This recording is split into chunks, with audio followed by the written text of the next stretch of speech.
बिस्मिल्लाहिर्रहमानिर्रहीम। मुअज़्ज़ज़ और मोहतरम दोस्तों और अज़ीज़ भाइयों, हमारे मुआशरे में जिस किस्म के मुफासद और जो ख़तरनाक नताइज चुगलखोरी से पैदा होते हैं, वही बल्कि उनसे भी कुछ ज़्यादा संगीन किस्म के नताइज ग़ीबत करने और किसी पर बहतान लगाने से पैदा होते हैं। ग़ीबत ये है कि अपने किसी भाई की ऐसी बात और उसके किसी ऐसे फ़ेल का ज़िक्र किया जाए जिसका ज़िक्र करने से उसको नागवारी और अज़ियत महसूस हो, और ऐसा परसेप्शन क्रिएट किया जाए कि जिसकी वजह से उस शख्स को हकीर व ज़लील और मुजरम समझा जाए। क्योंकि ग़ीबत से एक शख्स की नागवारी और बेआबरूई होती है और उसको रूहानी तकलीफ़ पहुंचती है और दिलों में फितनों फसाद का बीज पड़ता है, जिसके नताइज बाज़ हालतों में नहायत ख़तरनाक और दूररस निकलते हैं। इसीलिए ग़ीबत को सख्त तरीन गुनाह करार दिया गया है और इसकी इंतहाई शनाअत और गंदगी को जहन नशीन करने से कुरान और हदीस में अपने मुर्दा भाई का गोश्त खाने से इसको तशबीह दी गई है। कुरान करीम में सूरह हुजुरात में इरशाद फरमाया गया, अयुहिब्बु अहदुकुम अन याकुला लहमा अखीही मैतन फकरिहतुमू, क्या तुम अपने मुर्दा भाई का गोश्त खाना पसंद करोगे जो जिसे तुम मकरूह समझते हो। बहरहाल ग़ीबत को रसूलुल्लाह सल्लल्लाहु अलैहि वसल्लम ने अपनी तालीम में नहायत ज़लील, घिनौनी, बदअखलाकी और गुनाह कबीरा करार दिया है। बहतान का दर्जा इससे भी आगे है। बहतान इस बात का नाम है कि अल्लाह के बंदे की तरफ ऐसी किसी बुराई और बदअखलाकी की निस्बत की जाए जिससे वो बिल्कुल बरी और पाक हो। जाहिर है ये बड़ी शकावत की बात है और ऐसा करने वाले अल्लाह और उसके बंदों के सख्त तरीन मुजरम हैं। हज़रत अबू हुरैरा रज़ी अल्लाह ताला अन्हु से रिवायत है कि एक दिन रसूलुल्लाह सल्लल्लाहु अलैहि वसल्लम ने सहाबा से मुखातब करते हुए फरमाया, अतदरून मल ग़ीबा, क्या तुम जानते हो ग़ीबत क्या है? तो सहाबा ने अर्ज़ किया, अल्लाह और उसके रसूल को ज़्यादा इल्म है।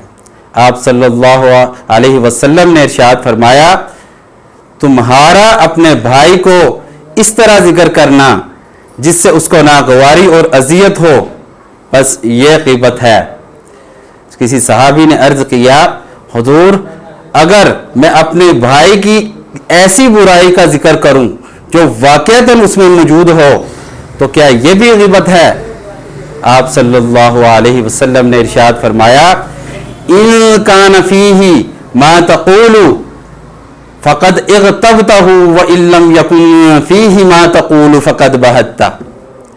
फरमाया ग़ीबत जब ही होगी जबकि वो बुराई उसमें मौजूद हो।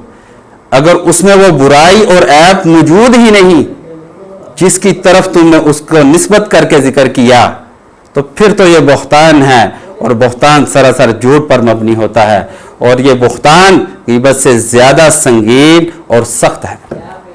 इस हदीस में ग़ीबत की हकीकत और ग़ीबत और बहतान में फ़र्क जो है वाज़ेह तौर पर मालूम हो जाता है, और ये भी कि बहतान ग़ीबत से ज़्यादा संगीन किस्म का जुर्म है। हज़रत अबू बरदा असलमी रज़ी अल्लाह ताला अन्हु से रवायत है कि रसूलुल्लाह सल्लल्लाहु अलैहि वसल्लम ने इरशाद फरमाया, ऐ वो लोगो जो ज़बान से ईमान लाए हो लेकिन ईमान अभी उनके दिलों में नहीं उतरा है, मुसलमानों की ग़ीबत ना किया करो और उनके छुपे हुए ऐबों के पीछे ना पड़ा करो, यानी उनकी छुपी हुई कमज़ोरियों को की टो लगाने और उनकी तशहीर करने में दिलचस्पी ना लिया करो। और जो ऐसा करेगा अल्लाह ताला का मामला उसके साथ ऐसा होगा, और जिसकी साथ अल्लाह ताला की तरफ से ये मामला होगा अल्लाह ताला उसको उसके घर में जलील कर देगा। हदीस में बाज़ हालतें ऐसी हैं कि जिसमें ग़ीबत का करना जायज़ हो जाता है, और ऐसे फ़वाइद हैं। फ़वाइद में ये बात मलहूज़ रखनी चाहिए कि अल्लाह के बंदों की खैर खाही یا کسی مضرت یا مفسدہ کے انسداد کے لیے کسی شخص یا گروہ کی واقعی برائی دوسروں کے سامنے بیان کرنا ضروری ہو جائے، یا اس کے علاوہ کسی ایسی شرعی، اخلاقی یا تمدنی مقصد کا حاصل ہونا اس پر موقوف ہو، تو اس شخص یا گروہ کی برائی کا بیان کرنا غیبت میں داخل نہیں ہوگا۔ اسی طرح کسی حاکم کے سامنے ظالم کے خلاف گواہی دینا، یا کسی پیشہ ور دھوکے باز کی حالت سے لوگوں کو باخبر کرنا تاکہ وہ اس کے دھوکے میں نہ آ جائیں، یا دین و شریعت کے محافظ علماء حق کا اہل باطل کی غلطیوں پر ان کو اویئرنیس دینا، ان کو انفارم کرنا، یہ غیبت میں شامل نہیں ہوگا۔ اللہ تعالیٰ مجھے اور آپ سب کو ایسی برائیوں سے محفوظ رکھے جن سے معاشرے میں فتنہ و فساد پیدا ہو۔